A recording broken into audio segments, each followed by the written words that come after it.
চিকিৎসা, পোশাক, এমনকি পশু চিকিৎসা, পড়াশোনা সবকিছু এই সমিতি থেকে আমরা পেতাম। গাঁজা সোসাইটির আয় ও ক্ষমতা এতটাই বেশি ছিল যে 1940 সালের দুর্ভিক্ষে এই গাঁজা সোসাইটির অর্থ দিয়েই পুরো উত্তরাঞ্চলের দুর্ভিক্ষ মোকাবেলা সম্ভব হয়েছিল। এমনকি পূর্ব বাংলার প্রথম ব্যাংক প্রতিষ্ঠিত হয়েছিল এই গাঁজা চাষকে কেন্দ্র করে। এটাই পূর্ব বাংলার প্রথম ব্যাংক, যার নাম ছিল আরবান ব্যাংক। 1906 সালে এটা প্রতিষ্ঠিত হয়, যেখানে গাঁজা চাষিরা তাদের সঞ্চয় জমা রাখে। সেই সময় গাঁজা সোসাইটি এতটাই গুরুত্বপূর্ণ ছিল যে ম্যানেজার পদে উচ্চ শিক্ষিত ছাড়া কাউকে নিয়োগ দেওয়া হতো না। এটা ছিল গাঁজা সোসাইটির ম্যানেজারের কক্ষ।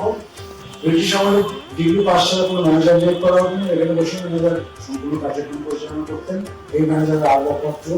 নওগাঁ জেলার প্রথম ফ্রিজও ছিল গাঁজার টাকায় কেনা। এই ফ্রিজটাই নওগাঁ জেলার প্রথম ফ্রিজ। 1974 সালে কেনা জাপানের সানিয়া কোম্পানির ফ্রিজটি গাঁজা সোসাইটির তরফ থেকে কেনা হয়েছে। গাঁজা চাষীদের সেই উজ্জ্বল দিন এখন আর নেই। 1947 সালে জেনেভা কনভেনশনে মাদক বিরোধী চুক্তিতে স্বাক্ষরের পর চুক্তির শর্ত অনুযায়ী 1987 সালে বাংলাদেশে গাঁজা চাষ নিষিদ্ধ ঘোষিত হয়। তারপর থেকে ধীরে ধীরে ভুতুড়ে এলাকায় পরিণত হয় একসময়ের বিশাল গাঁজার সাম্রাজ্য। বৎসর চারপাশে গাঁজা প্রসেসিং করার সব মেশিনগুলো কোনো সাজানো ছিল। এই মেশিনগুলো যে কি হলো, কোথায় গেল, কিভাবে গেল, এর কোনো হদিস নেই। সোসাইটির সদস্যদের প্রত্যাশা দেশে আবারও অনুমতি পাবে গাঁজার চাষ। অতীতের মতো আবারও নওগাঁ থেকে উৎকৃষ্ট মানের গাঁজা রপ্তানি হবে বিদেশে।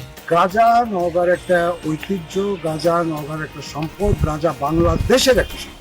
এই গাঁজা চাষ বন্ধ হওয়ার পর আমাদের নওগাঁর ঐতিহ্য, নওগাঁর সম্ভাবনা সম্পূর্ণ কিছু বন্ধ হয়ে যাচ্ছে। আমরা আবার চাই সরকার আইনিভাবে পদক্ষেপ নিয়ে বৈধভাবে গাঁজার চাষ ও বিপণন শুরু করুক এবং গাঁজা রপ্তানি করুক। গাঁজা রপ্তানি করলে আমাদের বৈদেশিক আয় বাড়বে, আমরা বিশ্বে মাথা উঁচু করে দাঁড়াতে পারবো শুধু গাঁজার উৎপাদন দিয়ে।